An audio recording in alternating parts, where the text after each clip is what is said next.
insanity and greatness are next door neighbors, and they borrow each other's sugar. Transformation of human consciousness through meditation is frustrated so long as we think of it in terms of something that I myself can bring about. Stick with it till you get through the uncomfortable times, until you go, you know what? I can spend time with myself. I could do this. I could do this forever. Well, then it's okay to go re-engage, but there's great value in not doing that until you go, I'm good with me and me for right now. I want to show people that there is a way out, that there is a way to do more, to get more, to obtain more. But I personally don't want to lose all that I've been able to get. So I need to make sure that I do everything to keep it. I do think that if you sit on the edge of your bed and things aren't going very well for you, and you ask what foolish thing you're doing to make it worse, that you'll get an answer right now. And it won't be the one you want, but it might be the one that if you listen to would set things straight. I mean, that's the bright side of tragedy. So when you come through it, you really will have an appreciation for the moments without tragedy. You don't really feel it unless unless life burns you. You don't really feel it. That's the thing. All I'm doing is sparking the awareness in others to go, why not? Why can't I create? Why can't I start? Why can't I be a business? Why can't I be a CEO? Why can't I be a tech guru? There's so much that some people just don't understand they can do. When it's all said and done, my book is gonna be full of all the shit that Kevin Hart did. Because I never was content with doing just 1, 2, or 3. Why not? We get this strange feeling that we have never had in our lives, that we are no longer this poor little stranger and afraid in a world of never.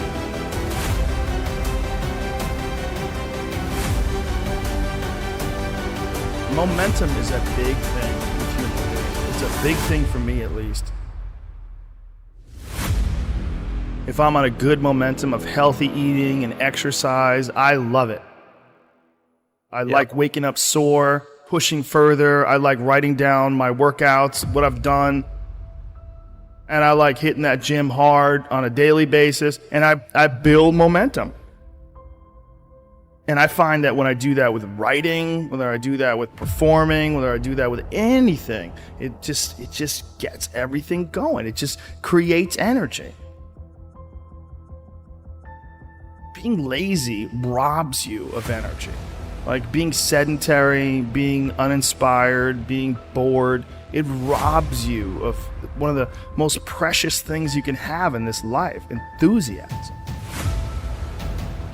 One of the things that I tell people all the time, because a lot of people have a hard time defining themselves. They define themselves by failure because they failed. But I'm like, you're not your failures, you're you. Okay, your life is a series of lessons you've learned. Now, if you just dwell on the failures, like that's not healthy, it's not smart, and it's not empowering. What you gotta do is look at those failures and go, well, now you know what not to do. But you're not that, you're you. It was hard because so happy to have the job. At the same time, I was like, don't feel like I'm growing in my work. And my life at that time had become extremely vital, meaning I just had a newborn son with Camilla. Wow, the only thing I ever knew I wanted to be, and now I was. And here's this job that I had held most reverence for in my life, fatherhood, now I was. My emotions, the ceiling and the basement of my emotions, the range was so wide. I was laughing louder, crying harder, getting angrier, showing more joy, having more sadness, all across the board. All emotions were much more extreme than they were or could be in the work. I said, your life's more vital than your work, but can my work challenge the vitality I'm feeling in my life? So the work I wanted to do. There were certain scripts I wanted to do Dallas Buyers Club at that time. Other scripts, nobody's going to touch me with a 10-foot pole next week. All the dramatic roles I wanted, they're like, no, not in McConaughey, we won't finance it. Okay, so I can't do what I want to do, so I'm going to stop doing what I've been doing. So I stopped doing rom-coms. I said, no, stop. Well, for the first 6 months of not doing rom-coms, I wasn't doing anything. Finally, nothing came in. And for 14 more months, nothing came in. I considered other careers. Didn't know if I'd ever work again. But after 20 months of being gone, unbranding as I now call it, being out of sight, not being in your theater or your living room in a rom-com, not seeing me shirtless on the beach, I became a new good idea. I don't know, I haven't seen him. Where has he been? I was kind of refound. So I had to do that for myself. I loved doing the rom-coms, but I was getting the scripts and I felt like I could do the same script tomorrow morning. And I was like, that's fine, but I want something that's gonna make me sweat in my boots.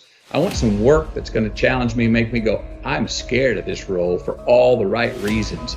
And I can't wait to go attack it and see how I come up the other side.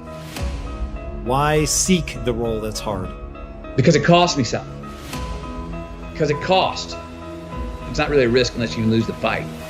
I feel more alive in them. I have an experience in the making of them. I'm nervous every day I come to work. I feel like when I nail a day and I knock it and I know I did, I feel like, yes. I have a measure at the end of the day of like, you set out to do something. You prepared for it. You had intention and you did it.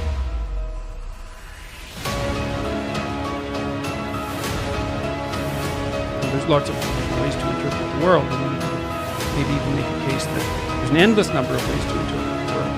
And the problem with that is that it kind of disorients you in terms of what you should be doing. Just because there's a very large number of ways to interpret the world doesn't mean there's a very large number of productive, meaningful, and sustainable ways to interpret the world. The thing that's so interesting about the day is like a page in a book. I had one client who was spending about 45 minutes a night fighting with his young son about when to go to bed. And so, they weren't having a pleasant time of it because it was just a constant battle. And that's common. Like, it's very common for parents of young children to be locked in a battle that occurs day after day. Sometimes it's around eating, sometimes it's toilet training, sometimes it's general behavioral issues, sometimes it's bedtime. It's like, okay, 40 minutes a day. So that's 280 minutes a week. So that's like, say, 5 hours.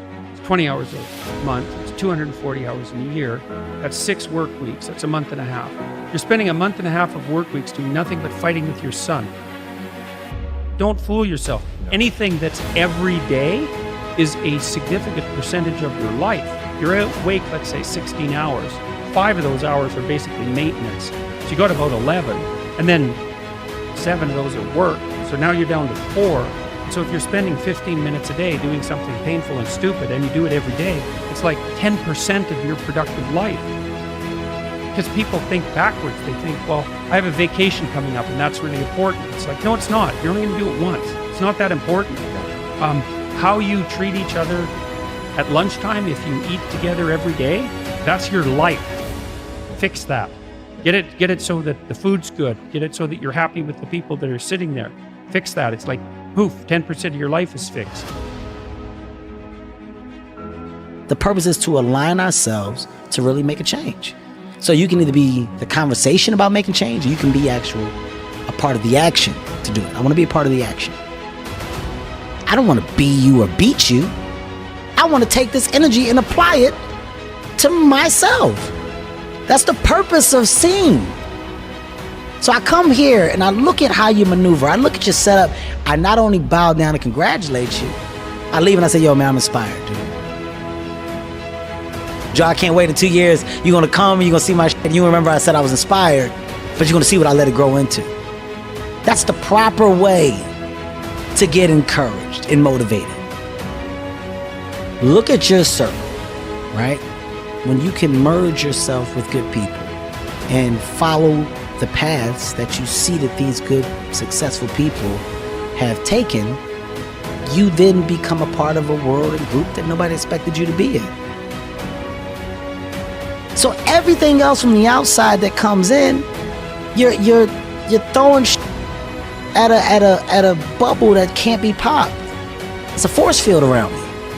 It's a force field around me because what matters, what really matters, loves me wholeheartedly. And when you have that and you understand that, you're unbreakable.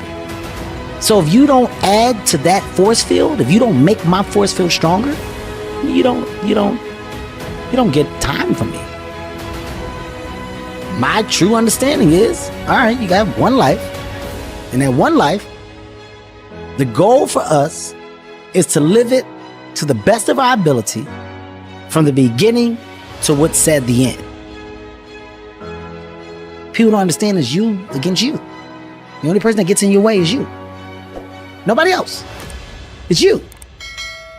What I've understood is that what people are doing has nothing to do with me. I should always be a step ahead because I'm thinking differently, because I'm thinking about myself. Making myself better puts me in a position to make others better. Hard work brings great reward.